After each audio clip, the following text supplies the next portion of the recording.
নবুয়তের যখন পঞ্চম বছরের শেষ দিকে, যখন কাফের মুশরিকরা বিভিন্নভাবে মুসলমানদেরকে ঈমান গ্রহণ করার কারণে তাদেরকে অত্যাচার জুলুম শুরু করলো, আল্লাহর পয়গম্বর সাল্লাল্লাহু আলাইহি ওয়াসাল্লামের অর্ডারে নির্দেশে কিছু কিছু মুসলমান আবিসিনিয়ায় হিজরত করে চলে গেল। নবুয়তের প্রাপ্তি হওয়ার ৬ষ্ঠ বছর প্রায় ১০০ জনের একটা কাফেলা তাদেরকেও আবিসিনিয়ার মধ্যে পাঠিয়ে দিলেন। এইরকম অত্যাচার সহ্য করতে করতে যখন এক এক করে মুসলমানগণ মদিনার উদ্দেশ্যে হিজরত করে চলে গেলেন, বড় বড় সাহাবায়ে কেরাম চলে গেলেন, হযরত ওমরে ফারুক রাদিয়াল্লাহু তাআলা আনহু পর্যন্ত চলে গেলেন। হাদিসের মধ্যে আসছে ওমরে ফারুক রাদিয়াল্লাহু তাআলা আনহু যখন তিনি মদিনায় হিজরত করেন, ওই সময় তিনি তার সৈন্যবাহিনীর বহর নিয়ে কাবা প্রান্তরে দাঁড়িয়ে হাতের মধ্যে তীর নিয়ে তীরের মাথা ধারালো ধার করে ওই তীরের মাথা নিয়ে দাঁড়িয়ে বলতেছে, কে আসো? আমি ওমরকে আটকাইবা, আসো। কে আসো? আজকে আমাকে মদিনায় হিজরত করা থেকে তোমরা বাধা দিবা, আসো। যদি কোনো মায়ের বুক খালি করতে চাও, যদি কোনো স্বামী তার স্ত্রীকে বিধবা করতে চাও, তাহলে আমি ওমরের কাছে আসো, আমার সাথে মোকাবেলা করো, আমাকে বাধা দাও। ওই দিন ওমরের ভয়ে কেউ সামনে আগায় নাই। ওমর চলে যাওয়ার পর মুহাম্মদ সাল্লাল্লাহু আলাইহি সাল্লামকে বিভিন্নভাবে কষ্ট দেওয়া শুরু করলো। একটা পর্যায়ে তো এমন গিয়ে দাঁড়াইলো যে মুহাম্মদ সাল্লাল্লাহু আলাইহি সাল্লামকে মেরে ফেলার পর্যন্ত চিন্তা ভাবনা আসলো।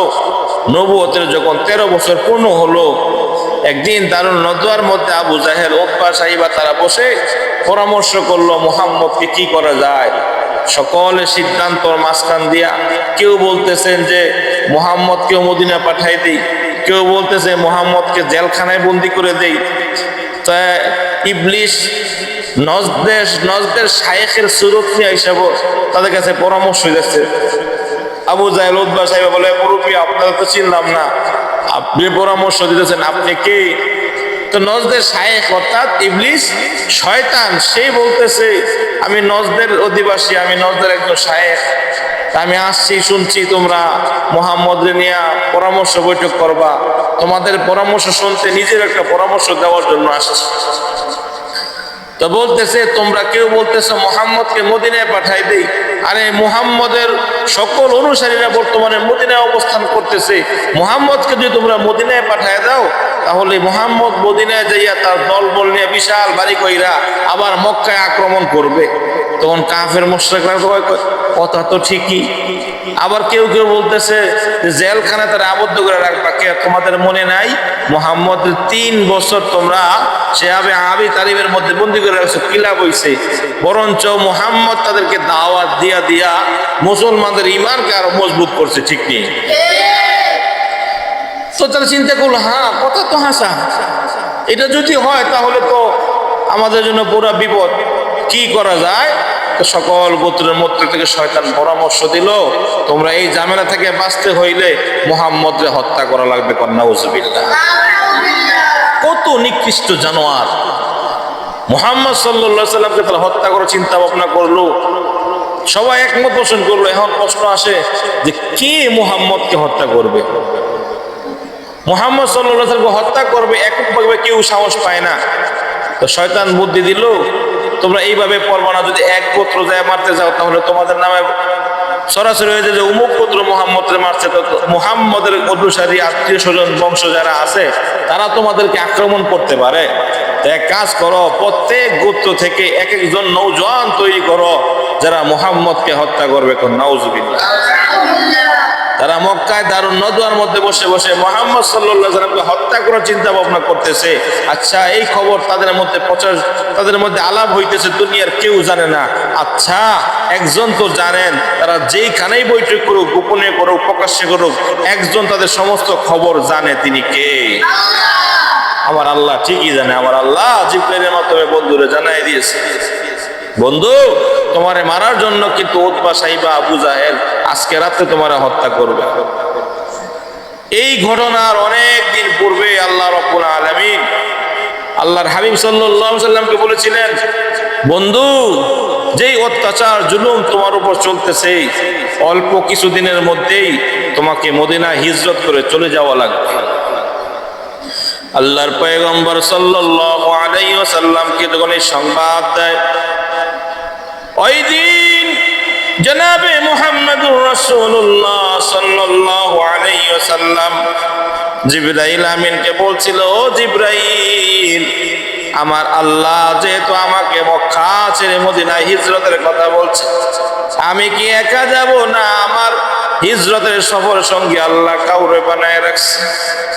জিবরাইল আমিন আল্লাহ তাআলার কাছে যাওয়ার পর আল্লাহ রাব্বুল আলামিন বলেন, জিবরাইল, বন্ধুরে জানায় দাও, আমার বন্ধু একা হিজরত করবে না, আমার বন্ধুর হিজরতের সঙ্গী, বন্ধুর সবচাইতে কাছের মানুষ আবু বকরকে আমি আল্লাহ নির্বাচন করে দিলাম।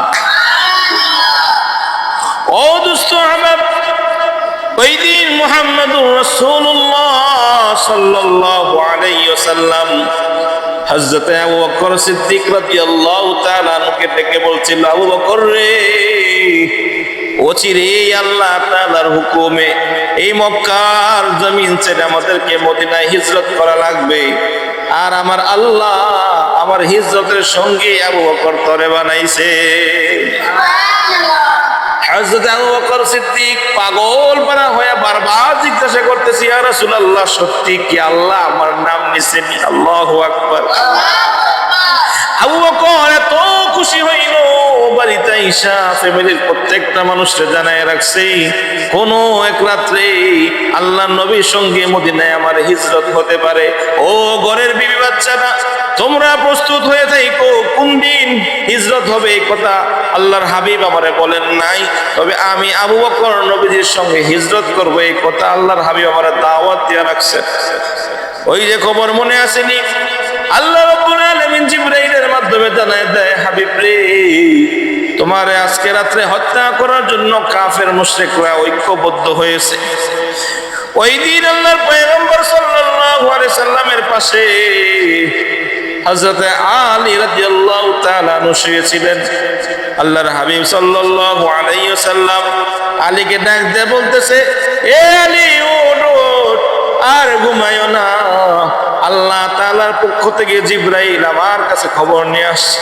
আলী রে, কাফের মুশরিকরা আমারে হত্যা করার জন্য তারা ঐক্যবদ্ধ হয়ে আছে, আমার বাড়িটা ঘেরাও দিয়ে রাখছে, চতুর্দিকে কাফের মুশরিক।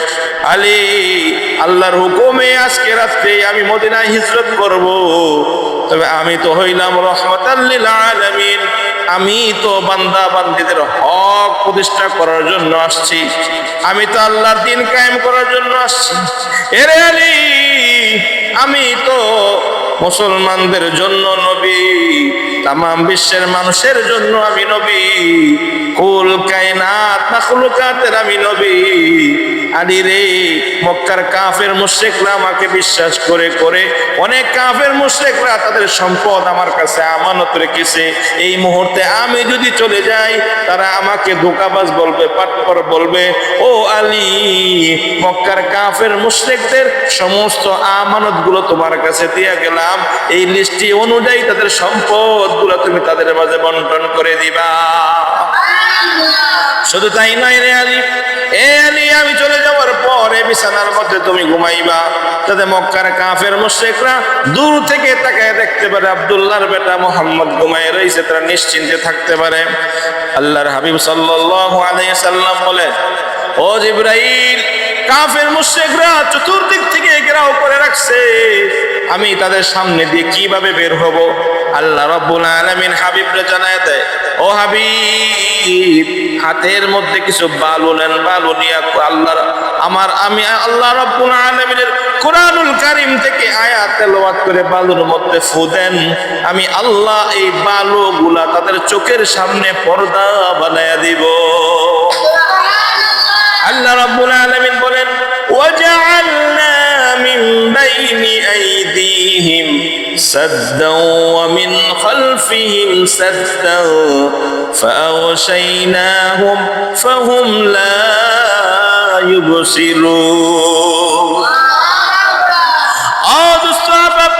আল্লাহ নবী সাল্লাল্লাহু আলাইহি ওয়াসাল্লাম বালু ফুতিয়া বালুটা যখন সরায় দিলেন, আল্লাহ তাআলা কুদরতি ভাবে ওই বালুগুলো কাফের মুশরিকদের চোখের মাঝে পৌঁছায় দিলেন।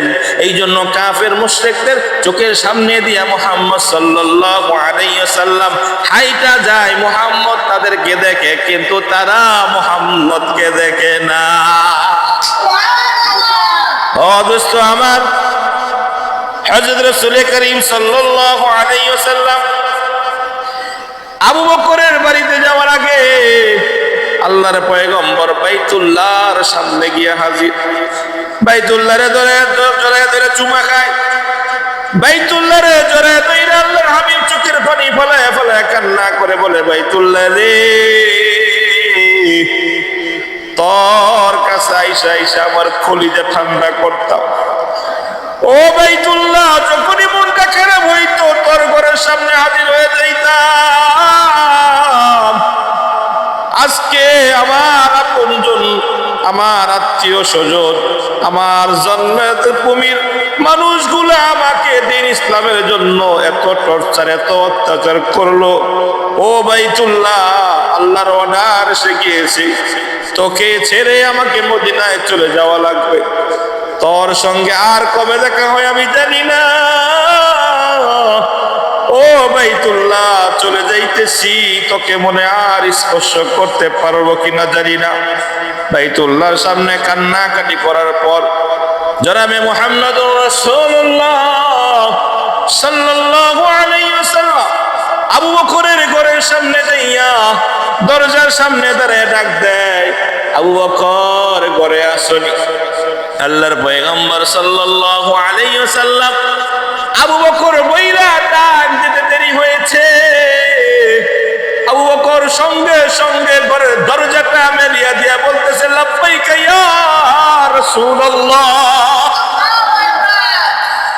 আল্লাহর পয়গম্বর অবাক হয়ে গেলেন, আবু বকর কি ব্যাপার? আমি তোমাকে ডাক দিব, তোমার নামটা পর্যন্ত শেষ করতে পারলাম না, তুমি কেমনে রে সঙ্গে সঙ্গে দরজা মেলা লাব্বাইক বলে হাজির হয়ে গেলা? তুমি কি রাত্রে বেলা ঘুমাও না? আবু বকর সিদ্দিক রাদিয়াল্লাহু তাআলা আনহু ডাক দিয়ে কয়, মায়ের নবী, আপনার মনে আসেনি? কেউ কেউ বলে 40 দিন, কেউ কেউ বলে 4 মাস, কেউ কেউ বলে 6 মাস।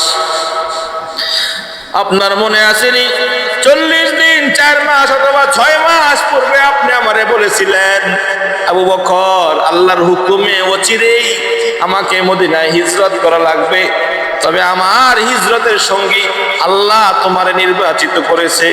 আপনি বলেন নাই কোন দিন হিজরত হবে, এই কথা আপনি আমারে বলেন নাই। কিন্তু আপনি যেহেতু বলেন নাই, কোন রাত্রে আপনি আইসা বলেন আমার জানা নাই। আল্লাহর হাবিব গো, আজকে 6 মাস পর্যন্ত, ওই যে 6 মাস আগে শুনেছি আপনার সঙ্গে আমার হিজরত হবে, কোন দিন আপনি আমার ঘরের দরজায় হাজির হয়ে যান জানা নাই। কোন দিন এসে আমার ডাক দেন, আমি ঘুমের ঘরে নিমজ্জিত হয়ে থাকি। যদি আমি ঘুমের ঘরে থাকলাম আর আপনি আমার ডাকলেন, আমি উঠলাম না, এই দিক দিয়ে শত্রু বাহিনী আইসা যদি আপনার কোনো ক্ষতি করে ফেলে, ওই কাল কিয়ামতের ময়দানে মালিক যদি আমার জিজ্ঞাসা করে, এই আবু বকর, তোর ঘরের দরজার মধ্যে আমার হাবিব তোরে বারবার ডাকলো, তুই ঘুমাই রইলি, এই দিক দিয়ে আমার বন্ধুরে কাফের মুশরিকরা কষ্ট দিল, ওই দিন আমি আল্লাহর কাঠ গড়া কি জবাব দিব? ইয়া রাসূলুল্লাহ, ওই দিন থেকে আজকে 6 মাস পর্যন্ত আমি আবু বকরের পিঠা কোনোদিন বিছানায় লাগাই না। আল্লাহর হাবিব সাল্লাল্লাহু আলাইহি ওয়াসাল্লাম ওই দিন 2টা হাত আকাশের দিকে উঁচু করে মালিকের কাছে দোয়া করলো, আল্লাহ, যে আবু বকর আমি নবীর জন্য এত পাগল, এই নবীর শুধু আমি এই আবু বকরকে শুধু আমি মদিনা পর্যন্ত চাই না গো আল্লাহ। আল্লাহ, আবু বকরকে তুমি যেমনে দুনিয়ার সাথী বানাইছো, আমি চাই আমার আবু বকরকে তুমি তোমার জান্নাত পর্যন্ত আমার সাথী বানায়া দাও। দুনিয়া কি সদাকত মে তেরা নাম রহেগা, दुनिया की सदाकत में तेरा नाम रहेगा, सिद्दीक तेरा नाम से इस्लाम रहेगा। देखिए दुनिया की अदालत में तेरा नाम रहेगा, दुनिया की अदालत में तेरा नाम रहेगा। फारूक तेरा नाम से इस्लाम रहेगा, फारूक तेरा नाम से इस्लाम रहेगा। अल्लाहु अकबर।